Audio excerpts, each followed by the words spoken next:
Happy Sassy Saturday, guys. Luna popping in. Thank you so much for visiting my channel. I appreciate you for being here. Make sure you like, follow, and subscribe so that we will remain connected. I'm up bright and early on this Saturday morning because I finally had a mechanic come out to take a look at my RV. He is actually a brother of a fellow nomad friend of mine, Tammy. So thank you so much, Tammy, for connecting me with Ed and sending him my way. And also, thank you again for you and your guy, Joe, giving me a jump while I was in Flagstaff so that I was able to make it back down here to Phoenix. The mechanic, Ed, has deduced that the problem is electrical. He does not believe it's a major issue. He saw where some of the wires were burned or darkened, scorched. I think scorched was the word that he used, and which indicates that they're overheating, and tells him that the issue is more of an electrical issue and it has something to do with grounding. All things I don't really understand, so forgive me if I'm getting the terminology incorrect, but I do know he said it was grounding and it was electrical, and he believes it's a minor fix. He estimates no more than between $300 to $400, which is wonderful if that will be the case. Even better if it's less. But he got it started, which it always starts, so that wasn't a surprise. But he did a lot more than other people who have looked at it have done. He kept having me turn it off and on, and he charged the house battery as well as the main battery. And he said it's something with the grounding battery in the main battery. He said it's not the batteries, and for me not to get them replaced anymore. It's a different issue. Ed says he has a friend who does electrical work, but he is out on the road doing a cross-country bike run. Him and his fellow biker guys are out there doing their thing, which is awesome. Segue, sidebar. I got my very first tattoo when I went on a bike run from Scranton, Pennsylvania to Binghamton, New York. And I got a rose down here in this big biker bar. Boobs is out. I felt thin and sexy and very boobalicious back then, and it was so much fun. So hearing him about his buddy and his escapades brought back a really good memory for me.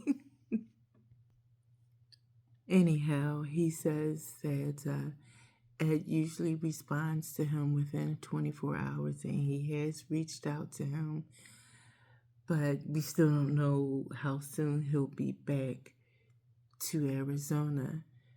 So that presents additional time that I'll be, I don't want to say stranded, but that's really what I am. I'm stranded here in Phoenix. So I guess if you guys are or know anyone who does electrical work on RVs, who may be able to assist me in that $300 to $400 range, no more, less would be awesome.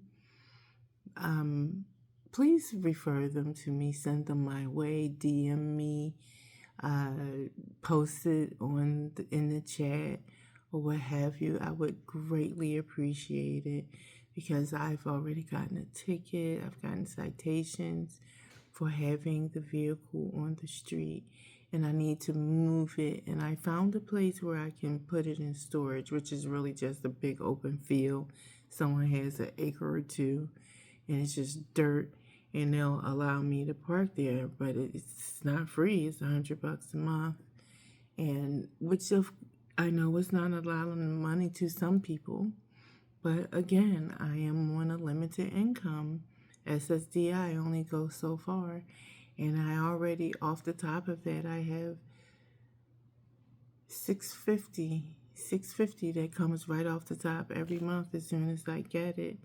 So that leaves me with a not too big, a lot to work with. $1,300 is what I get. $1,350 is what I get. So, all the extras that go with living, like food, hygiene, necessities like that. I'm not frivolous with my money. Even if I was, it's not your business.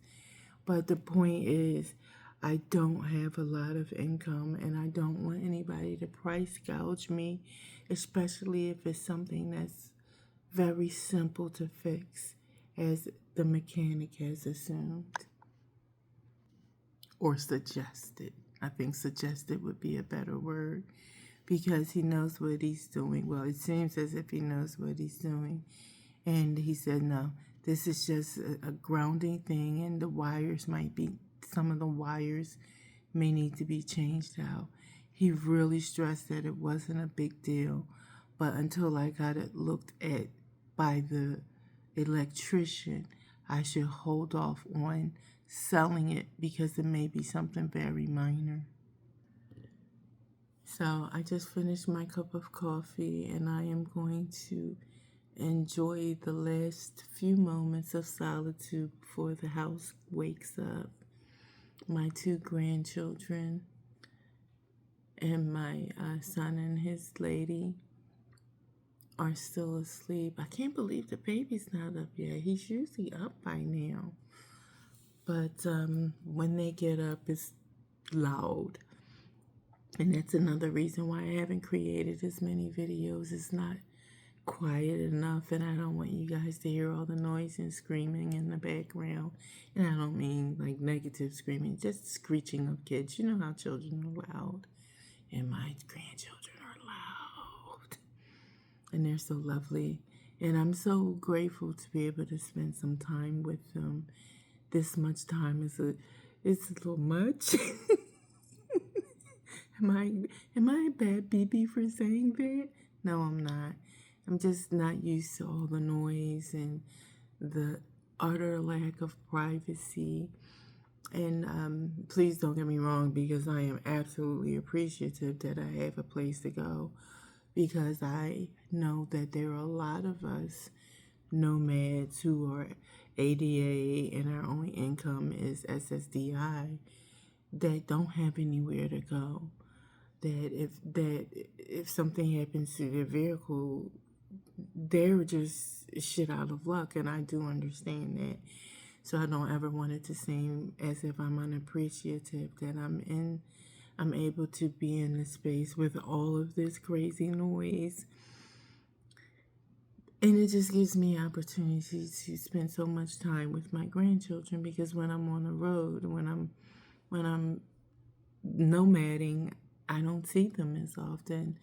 So it kind of makes up for the time that I'm not with them, but I'm ever so grateful that I'm here with them now, and just able to spoil them and fuss at them and get overwhelmed by them, and then spoil them some more, and then love on them. I mean, I love them forever. But yeah, I'm ready to be back on the road, and I do understand that there's additional medical issues that I'm facing, but I just want to get back on the road. I need the forest. I need the energy of the forest to replenish me right now. I'm feeling very, very tired. I'm feeling, I was very stressed. I am very stressed about the vehicle because I still owe money on it. I borrowed the money for it, and I still owe what, almost $3,200. So I'm still paying for something that isn't working, which is stressful. And then I still am required to pay back the loan, which is fitting. I am absolutely not complaining about that. I still have to pay back the loan and still try to get it fixed, and still maybe have to pay for boarding, or what do you call it? Storage. So I'm so tired, guys. I really am tired. I'm trying my best not to let all of this overwhelm me, because stress is a trigger for flares, for lupus, for Sjogren's, for fibro. Stress is a trigger. And I'll be honest with you guys, and I hear baby feet. I hear feet.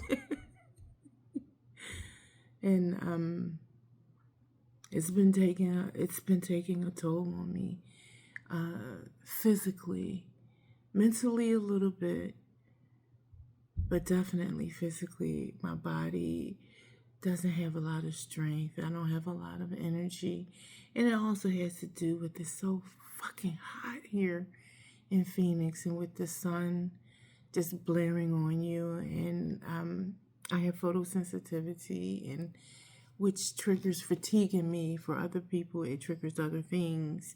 Some people get lesions and welts, and some people get headaches and all. I get fatigued. I get so tired. And we spent time out yesterday, and so I just feel spent. I'm really, really ready for this to be over. I'm so tired, guys. So if you made it this far in the video, I appreciate you for listening. And please feel free to send some positive energy my way, some strength, some healing. I'm tired, guys. But I'm holding on. I'm not giving up. I don't want anybody to think I'm depressed or anything, because I'm not. I'm just tired. My body's head and my legs. And in the house here, they have 2 stories. So walking up and down the steps is a lot for me. And I try not to go up and down too often, but sometimes it's just too much. So I appreciate you guys for listening. Peace, love, and blessings. Make it a great day. Luna out.